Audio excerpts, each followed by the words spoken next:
Y lo que me gusta a mí, abrir este capítulo de Derecho Consuetudinario con Juan Galán, como todos los sábados. ¿Qué tal, Juan? Muy buenos días. Buenos días, Virginia. ¿De qué hablamos hoy? Cuéntanos. Pues vamos a hablar de la compraventa de animales, Sí. Que evidentemente es algo que, además de estar contemplado en la compilación de Derecho Consuetudinario, es algo que está tremendamente vivo porque es parte esencial del mundo ganadero, ¿no? Sí. La compraventa de tanto animales de carne como de animales de leche, o otro tipo de animales, yeguas, burros, ovejas o lo que sea.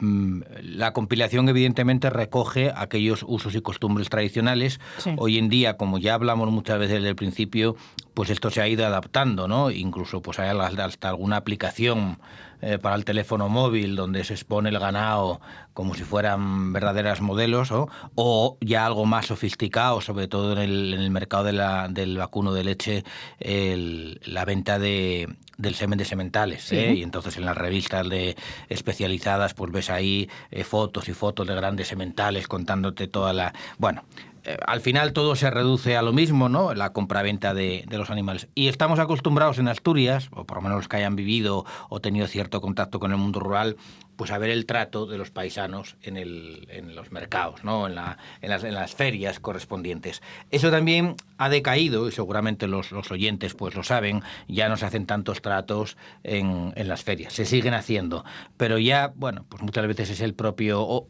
ganadero ya tiene un acuerdo con una gran suministradora, que le compra todos los hiatos o todas las vacas, o hay algún tratante con el que habitualmente le vendemos y ya le llamamos directamente y le decimos, oye, para tal fecha voy a tener tanto, y ya se lo compra. Pero bueno, lo que recoge la compilación es el trato tradicional, ¿no? El llegar a la feria, ¿sí? El ver los animales, el que te guste uno y empezar a hablar con el propietario. Y sacar el fajo. Exacto. Bueno, antes de eso hay una figura por el medio entre el comprador y el vendedor, ¿sí? Que es el mediador.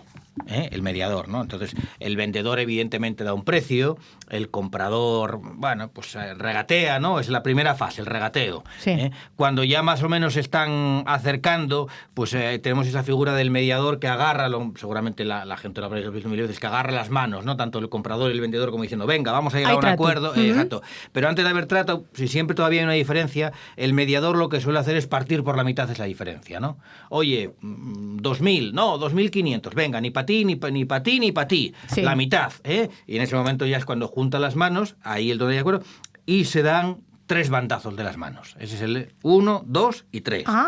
Ahí es donde se cierra en principio el trato. Pero luego hay, recoge la compilación, y todavía se sigue haciendo, hay otro segundo paso, que es el de verificar que el animal esté sano y que sirva para lo que yo lo compré. Si el animal está sano, yo pago y ya me lo quedo. Si el animal, el veterinario que lo ve, dice que no está sano, que tiene algo, que ya viene con ello, evidentemente, yo puedo devolver el animal. Es como un vicio oculto, igual que cuando compro un coche.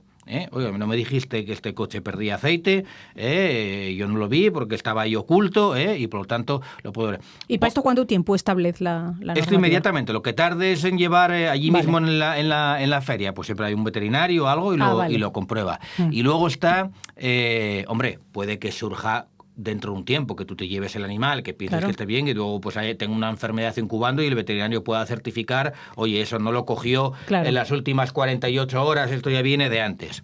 Y luego está también que el animal no sirva realmente para lo que tú querías, pues porque no está preparado, porque era una yegua o un macho que no sirve, bueno, por las razones que los técnicos sepan. Entonces, en ese caso, lo que puedo hacer es renegociar el precio. Decir, oye, mira, yo te compré esto pensando que iba a ser para esto, no sirve y por lo tanto no vale lo que te pagué. Vale menos. Cuando ya todo eso está claro es cuando ya se registra el animal a nombre del comprador. Porque el pago sí que es inmediato también. No. El pago el después también, claro. Es decir, una vez que yo cojo y yo cuando hago ¿entonces lo de los fajos de billetes? Bueno, hombre, porque se saca allí así en plan de verlo, pero una vez que ya se cierra el trato y que se acuerda, es cierto que puede haber en determinadas circunstancias que la gente no haga esta verificación de forma inmediata, que yo llegue al acuerdo, vea al animal, me parece que está sano y te lo pago. Sí. Y que luego llega a casa hago estas verificaciones y la cosa no esté bien y entonces vaya marcha atrás, te digo, oye, te devuelvo animal porque está enfermo, o en vez de 2 son 1.500, dame la diferencia porque, bueno, ya esos son los problemas correspondientes y luego evidentemente hay los testigos y el mediador para verificar que fuese el precio y que fuese animal y que todo lo que... pero bueno, tú quieres completar la imagen típica, pues exacto, yo tengo el comprador, el vendedor, el mediador que junta las manos, que llegan al acuerdo, cojo saco el dinero y lo entrego. Luego hay otra forma de comprar que es tira de ramal, a la tira de ramal. Esto viene en el derecho consuetudinario. No sé si hoy en día es posible que todavía haya gente que lo haga así porque le puede interesar. Tira de ramal es que yo renuncio a verificar la sanidad y utilidad del animal. O sea, estoy dispuesto a asumir que el animal puede estar enfermo. Incluso yo ya veo que el animal no está del todo bien, tal. Sí. Entonces lo que hago es que pago mucho menos, evidentemente, y se llama el tiro de ramal, ¿por qué? Porque yo cojo y el animal que está atado ahí en la feria a la valla o a la argolla, tiro del ramal, lo suelto y me lo llevo. Vale. Estamos hablando siempre de una figura tradicional. Sí. Hoy en día no coges tirar del animal y te lo llevas. No. Hay que traer el camión, desinfectarlo, hacer la guía, claro, todo el lío correspondiente. Pero la figura es esta. Es decir, que yo voy a un sitio y veo un animal que está, digamos, desahuciado, pues un rocinante, que digas tú, este caballo, el pobre... Un saldín, sí. Exacto. Oye, mira, pues te doy porque lo voy a llevar para que me coma por allí, me da pena del animal, lo tengo allí, o tengo unas ovejas y lo meto para allá y que se acompañen. Claro. Y te doy 4 perras por él. Pues eso es la compraventa del ramal. Y eso es lo que recoge el derecho consuetudinario. Ni más ni menos. No hay más complicación. Luego, evidentemente, el trato mercantil. Claro, pero esto ahora mismo... Ahora ya no tiene nada que ver. Complicóse muchísimo. Claro. Hombre, se complicó la burocracia. Yo creo que los acuerdos que se siguen alcanzando, pues en Corao, en Llanera, en Pola de Siero, la base sigue siendo la misma. Sí, bueno. Yo si no tengo apalabrado yo antes, como te digo, pues hay mucho ganadero de carne que tiene apalabrado todo lo que produce para una cadena de supermercados, claro, o para un matadero. Oye, todo. Y tiene un contrato a tanto el kilo y lo que sea. Hay otros, como te digo, que tienen ganaderos que tienen apalabrado con contratantes y que dice, oye, mira, yo voy a comprar y vender vaca y lo que vaya sacando me lo compras tú todo, a tanto el precio o vamos viendo.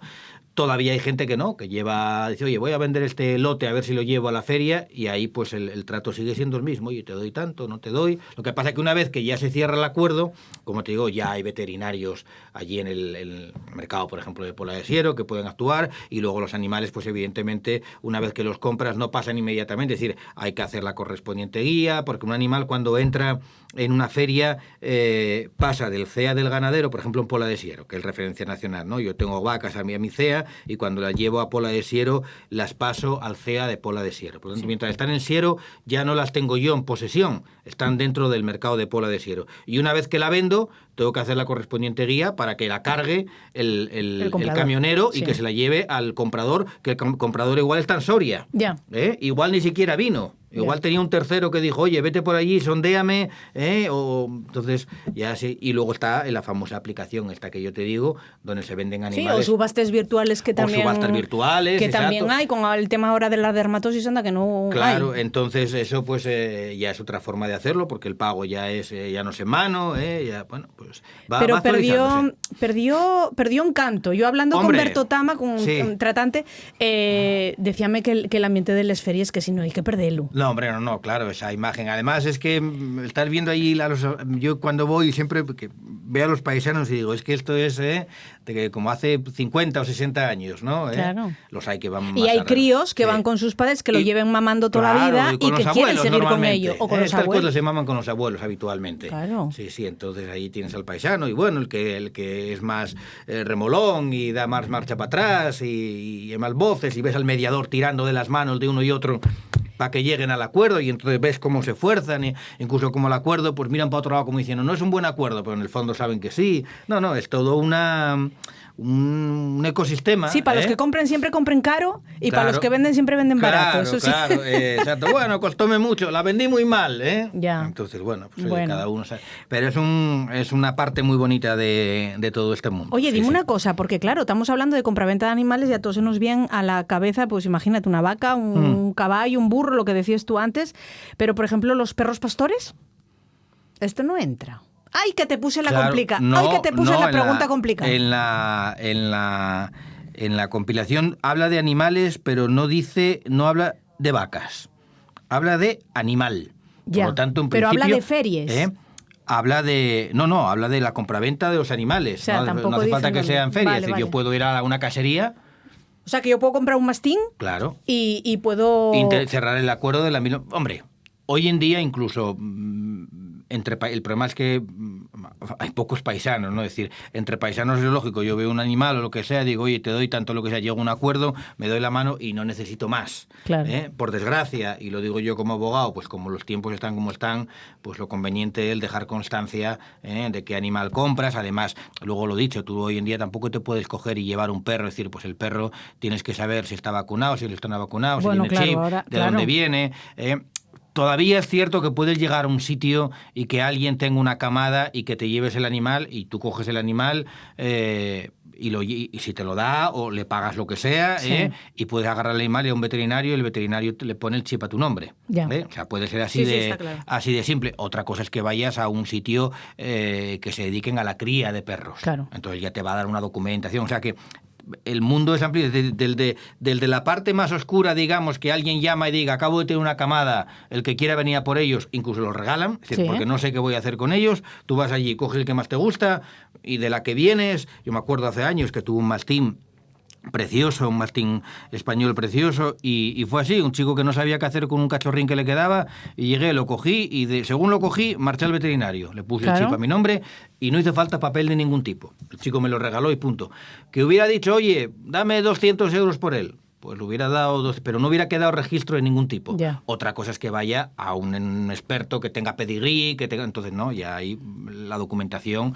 Pero el acuerdo... No, decíatelo porque en la el compilación caso habla de animales. de perro pastor que no sirviera. Claro. Imagínate que no sirva para curar el ganado. Pues entonces, claro. pues eso es lo habría mismo, depende. Si el claro. que te lo vende, te lo vende de esta forma que estoy diciendo yo, así un poquitín a la ligera, pues va a ser difícil que le pueda reclamar. Claro. Ahora, si yo voy a un sitio especializado, Claro. que hagan publicidad de que sus perros tienen una buena genética, que se han criado siempre, o que son sus padres perros pastores, que todos se han criado entre el rebaño, ya sea una reciella o sea vacas, pues igual si le puedes decir, oye, mira, lo que me vendiste no vale para nada. También te puede decir, oye, mira, es el riesgo que hay. Es decir, esto no hay una garantía. Yo Claro. no puedo decirte que el perro vaya a Claro. ser, Ya. Bueno, vamos a dejarlo Para eso ahí. estamos los abogados. Para claro. luego meternos en el medio. Ahí he metido la cuñita. Exacto. Muy bien. Juan, dejámoslo ahí hasta la semana que viene. Gracias. Venga, adiós.